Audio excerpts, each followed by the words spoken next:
Hi, and welcome back to the homestead. I'm glad to see you here. If you're been here before, welcome back.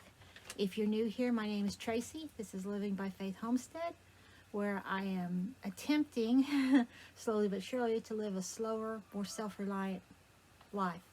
I live here on the homestead, which is rented from my aunt. It's a piece of property, small piece of property rented from my aunt. And I live here with my little rescue pup, Chiggy, and my 10 chickens. And I garden, and I home preserve gardening and whatever I can find at a decent price. This is part of a collab that was started by Lynn over at Bucket List Homestead. She asked us the question, what is homesteading to us or to me? This is kind of a difficult question because, you know, each person has their own opinion about what is or is not homesteading. I have family that believes what I do is not homesteading because I do not have pigs and I do not have horses, I do not have farm, and I do not have acreage. So, I mean, they're entitled to their opinion. But when I looked up, I got a list here of what I want to talk about, so if you hear me rattling it, I'm sorry. When I looked up the definition of homesteading in Wikipedia online, when I Googled it, it said homesteading is a life of self-sufficiency characterized by gardening, home preservation, tending livestock, and producing goods that will either be used on the homestead or sold for keeping the homestead going. So, say crafts. I used to craft, so that would also classify part as the homestead. To me, homesteading, you know, I have no problem with people having their own definition of it. To me, homesteading is a simpler way of life. I was a city born and raised, and I did not move here to what I consider being a city girl of the country. We are rural. I live outside of a town of about 1,500 people, and I came here, oh my gosh, 2008. So it's been 14 years. I didn't start really thinking of myself as a homesteader until about 2018, 2019. And then in 2019, when I gardened up from 2016 up to 2019. And then when I got the chickens in 2019, I really considered myself a homesteader then because I had garden. I was crafting at that time and selling it, and I had the chickens. So in my mind, I rationalized it as homesteading. Again, there's members of my family, their opinion is it's not homesteading. It's just what it is. It is what it is, as they say. But to me, you know, it's a good question. It really is. And I've seen online where it has provoked a lot of, I wouldn't say normal discussions, but sometimes they get a little bit heated because people who do what I do get offended when someone says, you're not a homesteader. You don't have acreage. You don't have cows. You don't have pigs. Well, no, I don't.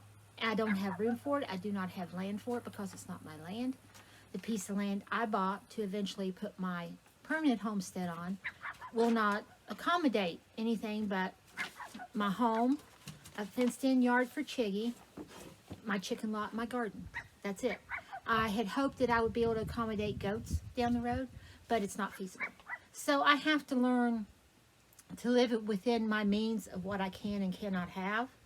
And I think that's part of homesteading too. And there's also the problem with it's just me. What I can maintain and keep up is another consideration. There's all kinds of sizes of homesteads. People homestead in their apartments. They grow food on their balcony gardens, small balcony gardens. They buy from local farms. They stock. I don't consider myself a prepper. I consider myself more prepared. Some people say it's the same as a prepper. To me, it's not. Again, another argument that starts, to me, prepping is more intense than what I do. I prepare. I try and look ahead so many months, think what I need, what I might not need. Now, with that said, here lately, I have started to move more towards the prepper arena just because of when the elections were coming, not knowing how that would turn out, and with the harsh winter coming and the problems with oil and gas, and they're saying our heating costs are going to go up. And so I'm trying to accommodate my food now to help alleviate so much stress from the other bills. So I guess, yeah, right now I am a prepper. But up to a certain point, I was just preparing. And like I said, in my mind, there is a difference, and I don't want to start an argument, so please. I mean, I am very, I don't, it doesn't matter to me what you call yourself, as long as what you do is what you feel you need to do, and you can make it happen. So if you're a prepper, you're a prepper. If you're preparing, you're preparing. If you're a homestead, you're a homestead. If you're not a homestead, you're not a homestead. Enough said. So, for me, in my mind, my homestead, what I call my homestead, is my garden and my chickens and my pantry that I prepare, my home preservation, which is canning, dehydrating and freezing, and what was the other one? And it provides me, I'm sorry, I'm looking at my notes. It provides me a certain amount of comfort. I am the only one. I am not married. I do not have children. It's just me and Chiggy. So it's all on me when something is needed, when something needs to be prepared for, when something, if we're caught short. So I try and accommodate for the fact that it's just me, my income, and I try to accordingly take care of things. Now, I work from home, and anyone who works from home can tell you that at home, I'm a freelancer. I do customer service, and I do writing for blogs, like articles, stuff like that. It's an ebb and flow of jobs. It's either feast or famine. Right now, I am in a famine, sort of a famine phase. I lost 2 very good clients. I'm hustling to replace them. Usually I'm more prepared, but the clients I had assured me that they would keep me on indefinitely. My fault for believing them. So that's all on me. That's not on them. So I was kindly caught short. So I'm hustling to find income to cover those that I lost. It's not an instantaneous thing. This last time this happened, about 2016, I think. 2019. I started freelancing and working out of the home in 2016. When this happened in 2019, it took me several months. So I've also prepared for that. I have put money back, so in case this did happen again, because it had happened once. And I'm okay as far as paying the bills for up to 4 months. So, but you don't really, if you don't have to use that money in reserve, you don't like to, but it's there if I need it. I may find something tomorrow. I may find something next month. It may be the end of the 4 months before I find something. But I do have those covered to where at least what I think they will be now. Now that's not, I don't know how much heating cost is going to go up. I don't know how much propane is going to go up. Those are out of my control, and that's something I don't know, but I'll do the best I can. And I've learned how to do that, being a homesteader too, is, making do with what you've got and to the best of your ability. With that said, working from home and being a homesteader, for me, offers me a sense of peace, a sense of simplicity. Like I said, I was born and raised in the city, so I grew up with the whole hustle and bustle, got to get there now, got to do it now, get out of my way, I don't care kind of attitude, mentality. And when I first moved here, I had that. I was here, the first 2 weeks I was here, I really did not think I was going to stay, because the pace was so much slower. It was driving me crazy. It really was. And then as the years went on, I learned that slow pace is a good thing. And then when I started homesteading, the slow pace played into the homesteading. The simplicity, the self-reliance, the not being stressed so much. I mean, you still have stress, but it's a totally different stress altogether. And so after being here for 14 years, I don't know if I could go back to the city. To be quite honest, it would be a struggle to get used to it again.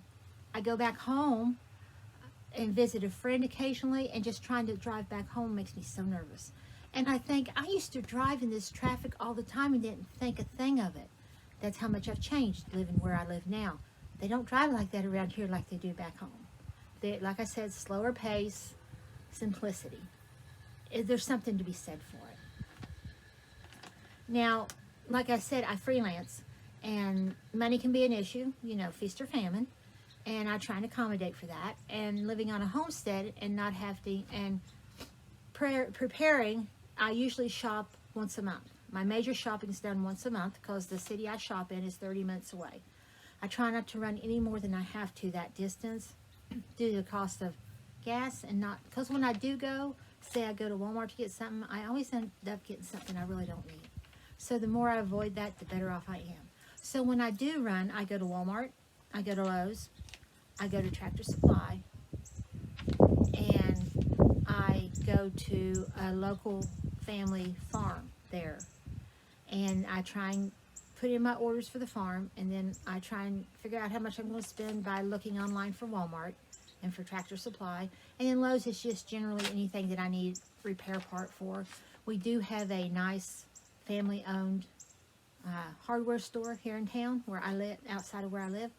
And I try and give them as much business as possible. Of course, they cost more, but you know, when you factor in your time and your gas to go 30 minutes away, it's really not that much more. But sometimes they don't have what you're looking for, so I'll have to make a Lowe's run when I'm in town.